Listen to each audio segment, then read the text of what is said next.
Hello everyone, I'm Francesca. Welcome back to my YouTube channel. Today we are going to be rebooting a series that I started last year and then I kind of abandoned, if I'm being honest. And the series is called The Basics. And my idea behind this was that I wanted there to be a place for you guys to come that had basic vegan recipes, things that I think everybody should know how to make, and things that are just like you can add to them, you can use them for things. So, things like vegan pesto, vegan mac and cheese, just how to make the basic version of those things. So today we are going to be making a vegan pizza, and we made a homemade crust, a homemade vegan mozzarella, and I'm going to show you how to make any pasta sauce into delicious pizza sauce. The homemade pizza comes out so good. The crust is fluffy and thick and chewy and crispy and just delicious. And I really love the vegan mozzarella recipe for this because it is a base of cauliflower. So there's no nuts, there's no soy, there's no gluten.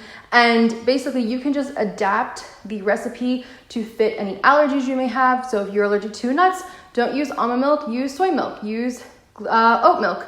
You could probably even get away with using water. It might just not be as creamy. So I think you guys are really going to enjoy this recipe, so let's hop right into it. We're starting this off by proofing our yeast. So I'm going to heat up some water, and this is the yeast I'm using. I was always so intimidated to use yeast, but it's really, really easy, so don't be scared. I just test the water by sticking my finger in there. Think about the temperature of a hot tub or a really warm bath is what you're going for.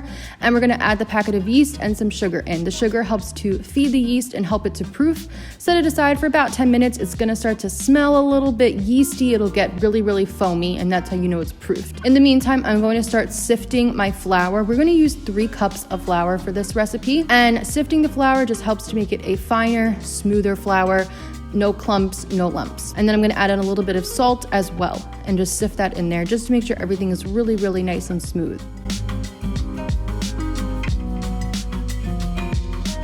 So I'm sifting about half my flour, and then I'm going to add in my olive oil and the foamy yeast. See how foamy and proof that is? Ready to go. We're going to begin to mix this together, and I always like to work with my flour in batches because that way I don't add too much flour in and I can kind of gauge it myself. I did add all 3 cups of flour, but just in case maybe that day I didn't need all 3 cups, sometimes the weather can make different variables and the humidity, and there's just so many things when it comes to baking and cooking. So I'm just mixing that up with my spatula first, and then I'm gonna knead it with my hands eventually. So now I'm gonna flour my surface. I'm gonna take my dough out, and we are just going to start to knead it. You could also do this whole process in a stand mixer if you like, but I actually really like to do this by hand. Just gives me a better feel. I can understand what I need to do to help the dough and whatever. So then I am just kneading it for about a minute and forming it into this nice smooth ball. The dough should be very soft, very malleable. I'm gonna add a little bit of olive oil, maybe like half a teaspoon, pop that in a bowl, coat the ball in it, and we're gonna set this to the side. And coating it in the olive oil is gonna help so it doesn't get any cracks.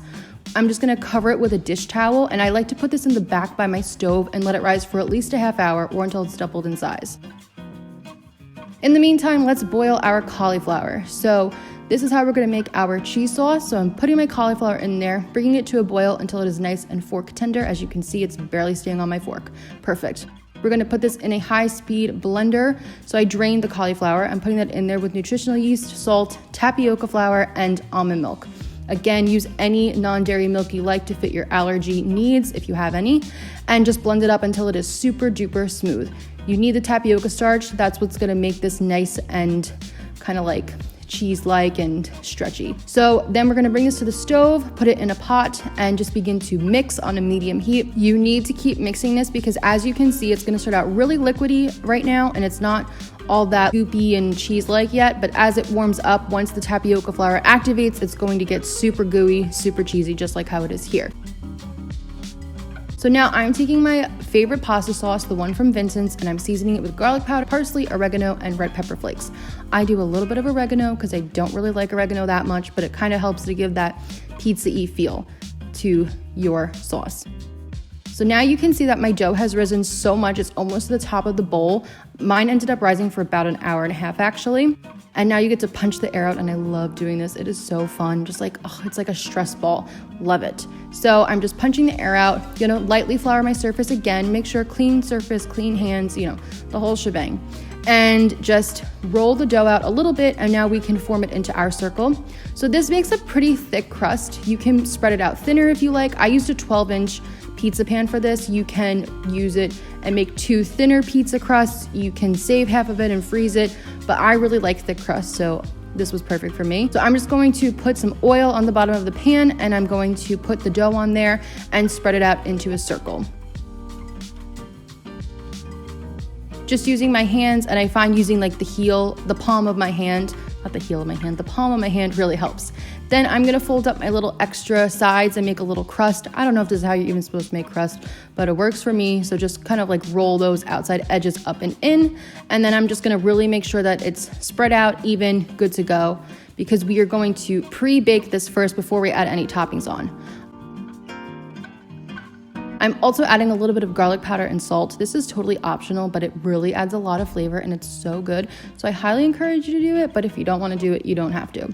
So we're gonna pop this in the oven at 450 for about 7 minutes just to get it nice and crispy, and it'll already be like a little bit cooked. So then when I take it out of the oven, as you can see, it's already puffed up and getting there. So we're gonna add our tomato sauce on. This was about 3/4 cups of tomato sauce. This was perfect for this amount of dough. And now we are going to add on this cheese, okay? And you can just put it on there however you like. If you wanna do little circles, I just covered the whole thing in it because, I mean, come on. It's pizza, it should be cheesy. And this is made with cauliflower, so it's like eating a vegetable. We're gonna bake this in the oven at 450 for another 10 to 15 minutes, flipping it halfway through so nothing gets burnt. And this is it when it is all done. How delicious, okay? You can add some fresh parsley, you can add vegan parm, you can do red pepper flakes, really whatever you like on top. I'm doing parsley and red pepper flakes. Basil would also be great on here. And this pizza, guys, whew, it is so good. Look at this cheese. Are you ready for this? Look. Oh my goodness. And if you don't want to make homemade cheese, you can use my vegan cheese melting hack to make perfectly melted vegan cheese. So this is it. When it's all done, looks delicious, looks so good. Oh my gosh, I'm hungry right now watching myself eat this. Okay, did you just see how that cheese fell off? So good.